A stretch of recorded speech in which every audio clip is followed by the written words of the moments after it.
feeling a little bit out of character here because this was poker back in 2011. So let's make sure we are properly dressed for the game. Okay, now I can see great. All right, let's get back to the action.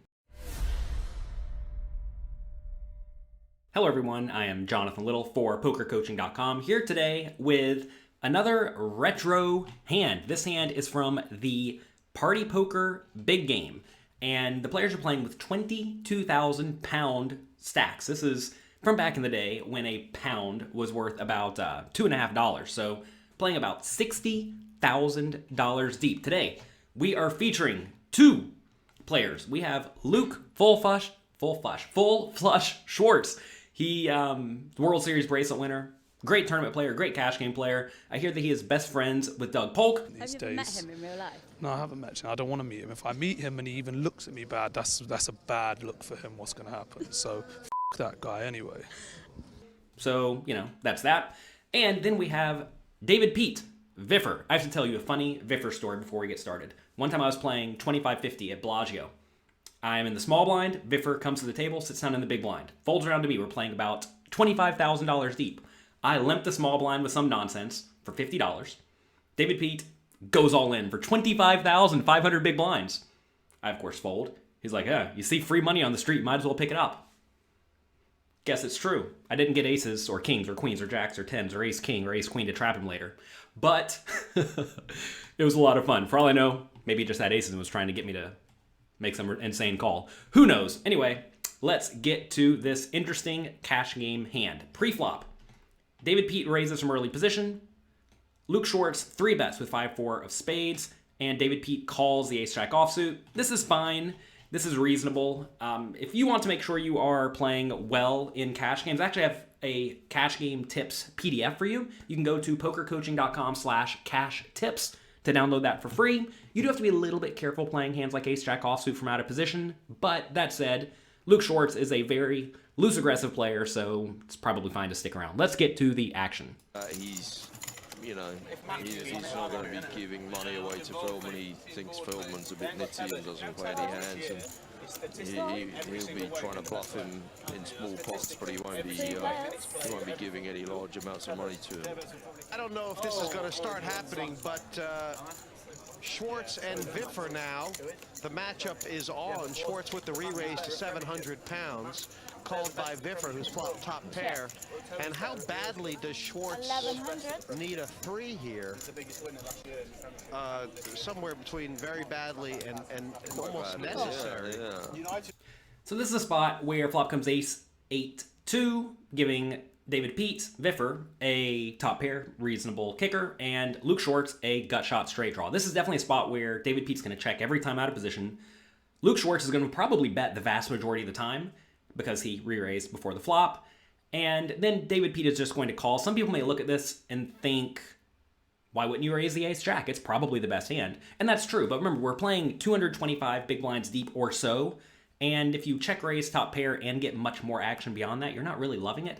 And also here, when you check raise, you're going to get called by all the better aces, right? Perhaps some worse aces too, but also a lot of draws. And there are some draws available, like right here, we see the 5-4 is available. And if your opponent does happen to hit one of their draws, assuming you were giving them okay odds, you're not really going to see it coming, and it's going to be pretty nasty. So this is a spot where Viffer is sort of stuck in this guessing game, and there's not really a whole lot he can do besides check and call and do his best to keep Luke Schwartz's range wide. Also, feeling a little bit out of character here because this was poker back in 2011, so let's make sure we are properly dressed for the game. Okay, now I can see great. All right, let's get back to the action. Especially, he's done a lot of shutting down on the turn against him. Oh, now there's a card for you, Jesse May. A 3.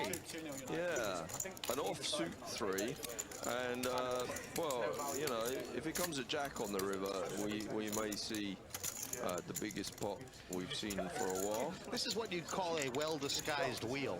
Yeah, I certainly would, and Luke can expect to get quite a bit of action and maybe the full double up here. It's quite interesting because, I mean, Viffer obviously well aware that Schwartz has been shutting down on the turn against him without a hand. Yeah. And like Schwartz is aware of that too, so you almost felt like Schwartz was going to decide to kind of barrel here a lot of the times anyway. Well, So the commentator says something to the effect of, Luke Schwartz has been kind of passive on the turn in the past, therefore he's going to be aggressive in the future, and that may or may not be true. A lot of people put a lot of merit in what happened very recently, but Luke Schwartz is a good, strong player, and I don't think he's going to think, all right, I haven't bet against David Peat on the turn in the past, therefore I'm always going to bet this time, because he just may not have a good hand to do it with, right? So on the turn, Viffer checks as he's going to do every time. Luke Schwartz goes for a roughly pot-sized bet, which is good. Whenever Luke Schwartz is betting this turn, at this point he is starting to polarize his range. He's saying either I have a very good made hand, like good ace or better, or I have some sort of draw, or just some very low equity hand.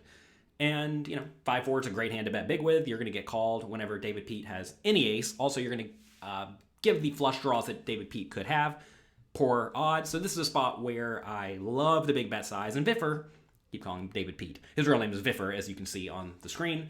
Viffer is in a scenario where he can't really do anything besides call. Again, you may say, why not raise? Because when you raise and get calls, can be against a good ace, which you're in bad shape against, or a flush draw, which has good equity, so you don't want to be raising in this scenario. So this is a pretty nice spot to go for a call. Interesting thing about the hand, Viffer has the ace of hearts, which means that he's not putting loot on a flush draw. Oh my god. It's not a great card for Viffer. That would be a pretty bad card. Viffer, look at this. He pretty bad card. Kind of was a bit worried about this one, but presumably he must be check raising. There's really? 11 in there. I mean, like, why does he check the river then? I mean, does he feel like Schwartz's hand is very polarized? Okay, so David Peat checks the river. And I want you to consider what you would do if you were in Luke Schwartz's scenario. At this point, he has about 17,000 pounds behind, and the pot is about 11,000 pounds. So, in this scenario, if you were Luke Schwartz, would you be really afraid of a full house and check? Would you bet small, like 3,000? Would you bet pretty big, like 8,000? Or would you bet gigantic, like all in? Take a second, pause the video, and write what you would do in the comment section below.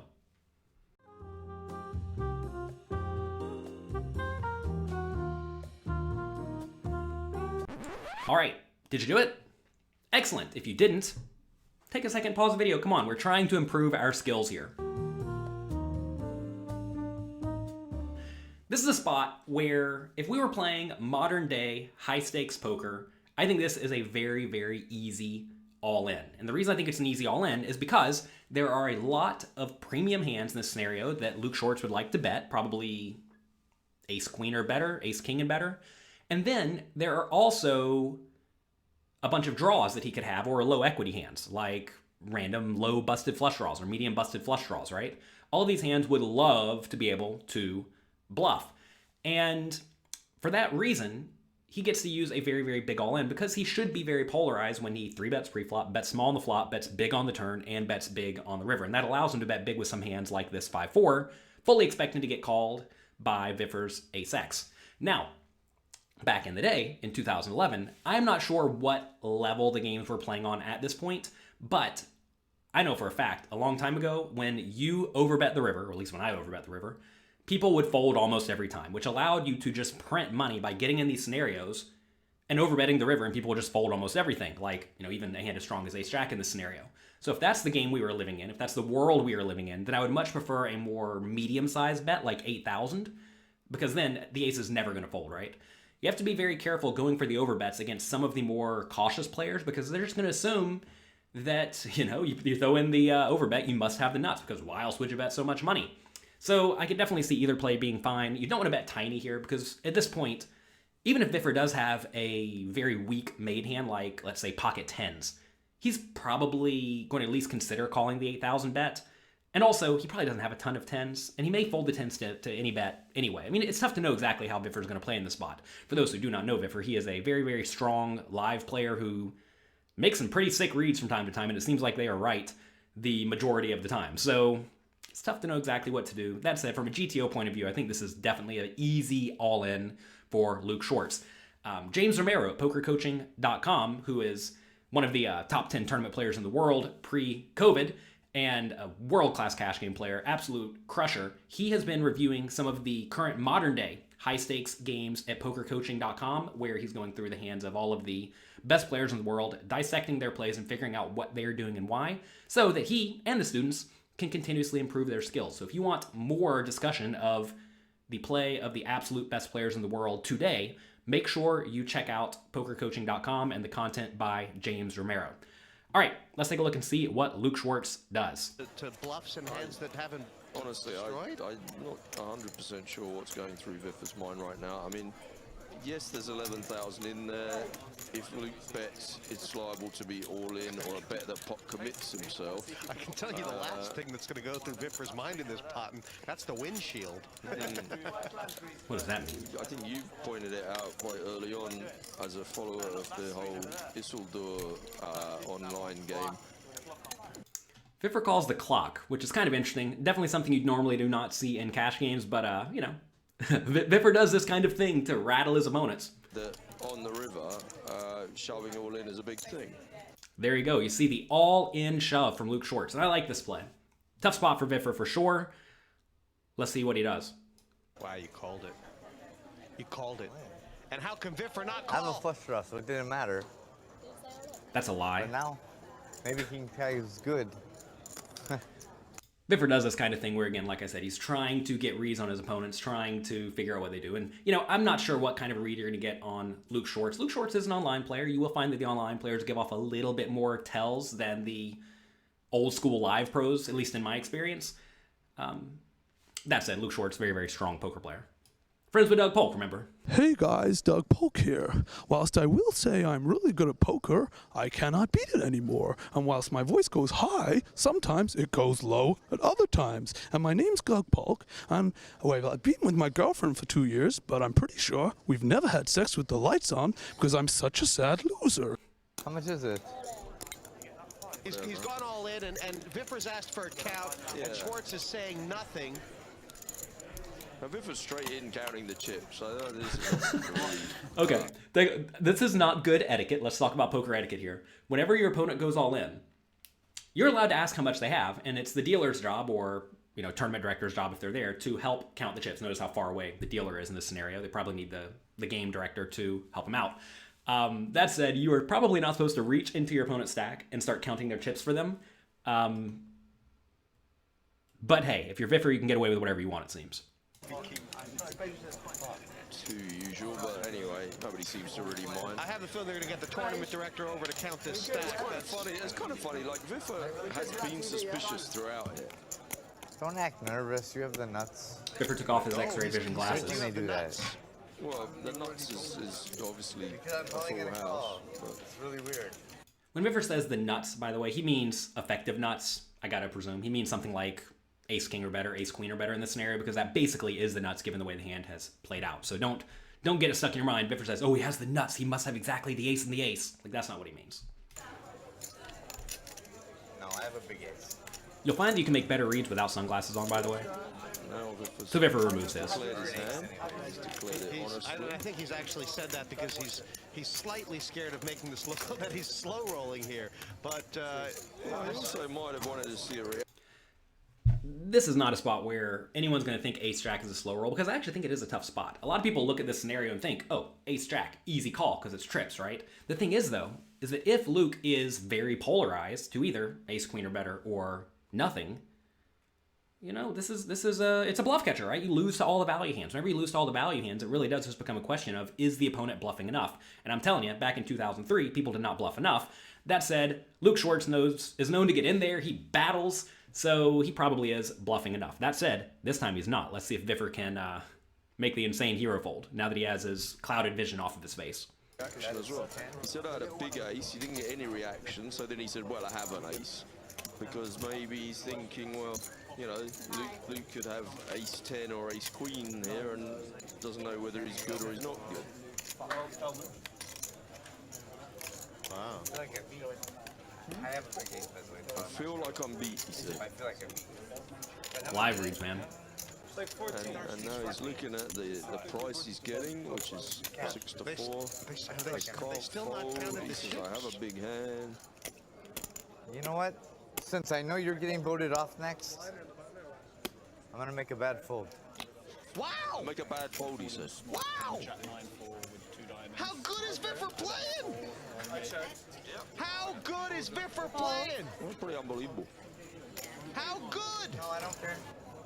Luke is Lights Out Poker by David Peat. Luke Schwartz says, you want to see the bluff? Not mad. very sick about that, right? Completely sick. He's going to show. He even tries to show one and rattle him.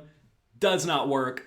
David Peat playing Lights Out Poker, and right there, the live read saved David Peat about 17,000 pounds. Sick hand from the Party Poker Big Game. Make sure you check out youtube.com/partypokerlive. Is that the right URL? Yeah, youtube.com/partypokerlive to watch more great content like this. This was a lot of fun hand, and I enjoy going through these hands. These hands show how poker has progressed throughout the years, also shows some pretty fun plays, pretty insane plays, and this was definitely an insane laydown by David Peat. So that's going to be it for today. If you enjoyed this video, do me a quick favor. Click the like and subscribe button below. Also, the notification bell. I appreciate it. That goes a long way to letting the robots know that you like me. Have a great day. Good luck in your games. I wish you the best of luck, and I'll talk to you next time. Thanks for taking the time to watch this video. I hope you enjoyed it. If you want more strategy lessons, pre-flop charts, and interactive quizzes, make sure you get your free membership to pokercoaching.com right now at pokercoaching.com/free. I'll talk to you next time.